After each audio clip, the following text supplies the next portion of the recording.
Nabi memberikan 3 amalan utama. Saya akan bacakan dengan cepat 3 amalan utama yang dikuatkan oleh beliau kepada para sahabat sebelum tiba Ramadan dan sampai sekarang menjadi kurikulum Ramadan Nabi. Jadi kalau ibu bapak ingin mengeluarkan kurikulum Ramadan Nabi, nanti bikin agenda saat Ramadan. Ya, supaya nggak pusing nanti. Kalau masuk hari pertama apa yang dikerjakan, hari kedua apa yang dikerjakan, subuh apa, siang apa, sore apa. Cuman nanti saya berikan 3 yang pokok ini. Ada 3. 1, meningkatkan sholat. Saya ulang ya, meningkatkan apa? Sholat. Kalau meningkat secara singkatnya berarti bertambah dari yang sekedar fardu, tambah dengan apa? Sunnah. Maka dari sekarang keluarkan semua jenis sholat-sholat sunnah. Keluarkan dari sekarang apa saja, siang dan malamnya. Yang rawatib ada berapa rawatib? Rawatib 12. Ya, rawatib itu yang melekat dengan sholat fardu dan menentukan untuk memperbaiki sholat fardu. Menambah, jadi kalau kurang khusyuk ditambah dengan sunnahnya disebut rawatib. Bisa sebelum, bisa setelah sholat fardu. Ada 12 dari hadis Nabi SAW.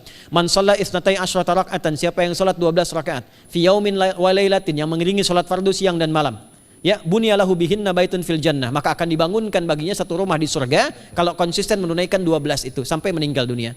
Sahabat yang mendengar itu mengatakan kompak semuanya, sejak mendengar hadis itu kami usahakan istiqomah sampai meninggal tidak meninggalkannya. 12 itu 2 sebelum subuh, cepat. 4 sebelum zuhur, 2 setelah zuhur, 2 setelah maghrib, 2 setelah isya. 2 rakaat sebelum subuh, 4 rakaat sebelum zuhur. Kalau nggak bisa 4 rakaat karena terbatas waktunya, boleh 2 rakaat khusus untuk sebelum zuhur. Kalau nggak bisa 4, boleh berapa? 2. Dalilnya hadis Ibnu Umar radhiyallahu taala anhuma. Kata beliau, hafidtu asyra rakaatin, saya hafal 10 rakaat dari Nabi sallallahu alaihi wasallam salat sunnah. Maka menyebutkan sebelum zuhur 2 rakaat. Baik, jadi 12 ya, 2 sebelum subuh, 4 sebelum zuhur, 2 setelah zuhur, 2 setelah maghrib, 2 setelah isya. Ini yang disebut dengan rawatib. Jamak dari kata ratib. Di luar ini mutlak. Mutlak ini ada yang berdampingan dengan salat fardu, ada yang terpisah. Contoh yang berdampingan, 4 rakaat sebelum asar. 4 rakaat ini bukan disebut rawatib, tapi salat mutlak. Cuma waktunya berdampingan dengan salat fardu. Jadi dia nggak memengaruhi salat fardu, cuma punya keutamaan sendiri.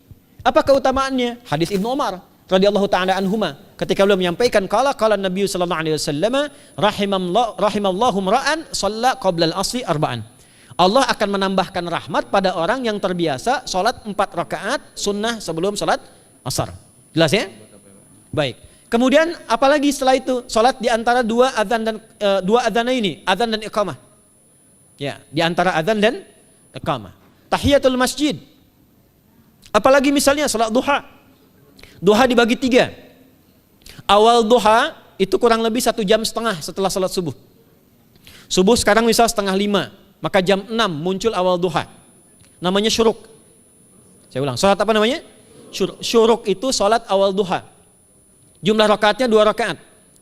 Man shalal ghadata fil jama'ati thumma yaqudu yadhkurullah subhanahu wa ta'ala fa yusalli rak'ataini fa kana alaihi ka ajri umratin wa hajjin, ya ka ajri ummatin wa hajjin tamatan. Siapa yang salat subuh 2 rakaat dengan berjamaah, ya, dan umumnya kalau berjamaah bisa ke masjid di masjid. Kalau tak mampu ke masjid, tunaikan di rumahnya. Setelah itu tidak beranjak dulu, dia duduk untuk berzikir kepada Allah. Zikir itu bisa baca Quran.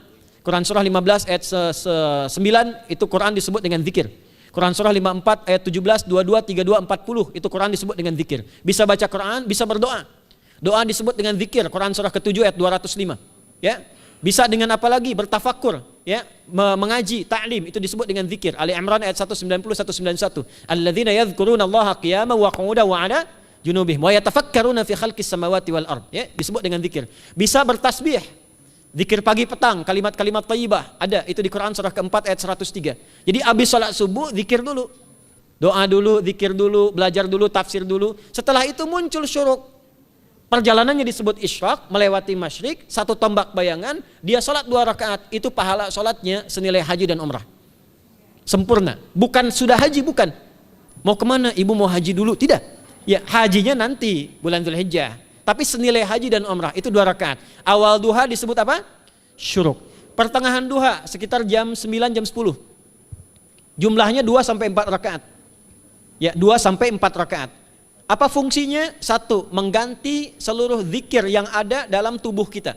Mata berzikir, telinga berzikir, lisan berzikir, bisa diganti dengan 2 rakaat duha. Itu waktunya pertengahan duha. Kurang lebih dari jam 8, 9, 10 lah, kurang lebih 3 jam itu. Ya. Yang kedua, bisa menghambat atau menghentikan, menahan satu musibah umum. Misal ada kebanjiran nih atau macet nih.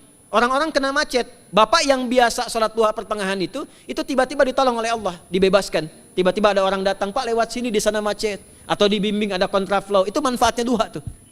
Yang pertengahan. Yang terakhir adalah akhir duha. Sekitar jam 10 sampai jam 11 menjelang ke zuhur. Ya, akhir duha itu jumlahnya dari 2 bisa 4 sampai 8 rakaat. Di antara manfaatnya bisa mempermudah datangnya rizki dengan izin Allah Subhanahu wa taala ketika ikhtiar. Itu duha. Nanti ke malamnya silahkan tahajud, tingkatkan tarawihnya sampai ditutup dengan witir. Itu salat. 2 yang terakhir saya cepat, 2 yang terakhir adalah banyak berinteraksi dengan Al-Qur'an. Ada 3 caranya. 1, banyak membaca. Itu namanya qiraah. Silahkan Bapak Ibu siapkan dari sekarang, targetnya khatam misalnya 1 kali berapa juz? 30 juz. Kalau mau gampang bagi 30, berarti 1 hari berapa? 1 juz. Paling gampang lagi supaya nggak capek ngajinya, supaya nggak capek. Bagi 1 juz 5 waktu sholat. Contoh, juz pertama itu Al-Baqarah plus Al-Fatihah. Al-Fatihah saya nggak hitung lah karena sudah hafal ya. Al-Baqarah itu 141 ayat, juz pertama. Bagi 5, 28. Jadi setiap ketemu waktu sholat, bagi 2 lagi. 28 bagi 2 berapa? 14. Sebelum sholat baca 14 ayat, setelah sholat baca 14 ayat. Itu 14 ayat tuh paling-paling nggak nyampe 5 menit Bu Pak. Kalau investasi 10 menit setiap waktu sholat bagi 2 kita baca 14 ayat, itu insya Allah selesai Ramadan khatam Quran. Itu udah rumus. Ya, tidak cukup dengan amin, siapkan dari sekarang. Siapkan. Ya. Kemudian mengkaji, kajian, tilawah. Itu tilawah itu di hadis Muslim pahalanya banyak. Ya, majtama'a qaumun fi baitin min buyutillahi. Ya, kita ngajinya Quran hadis ya, biar ya, lebih kuat dalilnya. Majtama'a qaumun fi baitin min buyutillahi yatluna kitaballahi wa yatadarasuna fima bainahum. Ya, siapa yang bisa tilawah Quran, ngaji, tafsir, keluarkan misalnya untuk Ramadan 10 hari saya pengen tahu Al-Fatihah. Itu ketika dilakukan punya 4 keutamaan. 1, ghasyiyatuhum rahmah. Selama ngaji rahmat Allah dibentangkan. Kalau pengen doa cepat dikabulkan, kalau istighfar diampuni. Yang kedua, awas ini nazalat alaihimus sakinah, diberikan ketenangan dalam jiwa. Bapak Ibu pengen di rumah tangga nyari sakinah, isi dengan Quran di rumah. Amalan terakhir infak. Ya, hadisnya dari Ibnu Abbas, an Ibnu Abbas radhiyallahu taala anhuma, qala, ya, beliau mengatakan kana Nabi sallallahu alaihi wasallam ajwadan nas wa ajwadu ma yakunu fi Ramadan. Adalah Nabi sallallahu alaihi wasallam itu orang yang sangat luar biasa dermawan dan lembut. Dan bertambah dermawan lagi ketika tiba Ramadan. Apa yang dilakukan Nabi? Mensupport sahabat, siapapun yang punya anggaran untuk infak, disiapkan sebelum Ramadan. Jangan berpikir banyak Bu. Yang penting ada anggaran, 30.000 nggak ada masalah.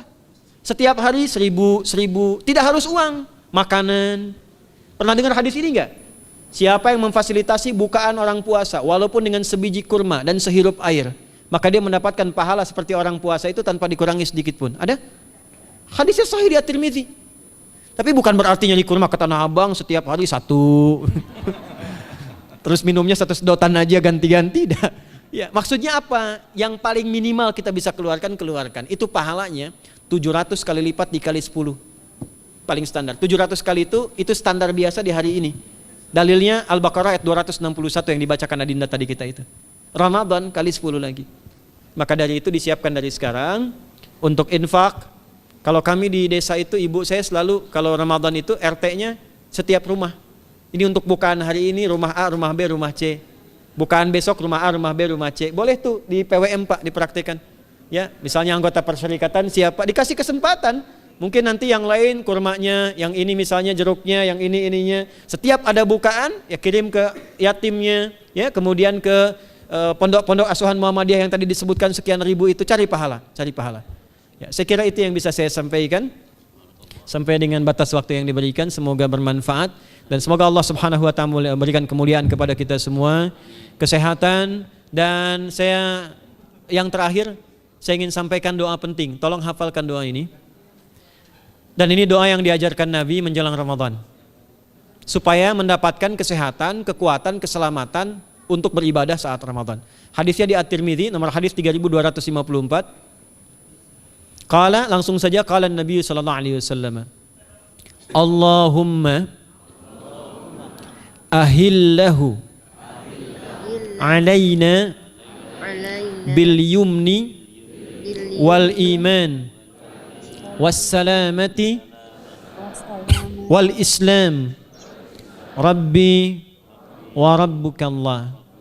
Nah, itu tolong nanti dihafalkan, tadi sudah direkam, dibimbing. Nanti ketika ditetapkan masuk awal Ramadan, bacakan itu.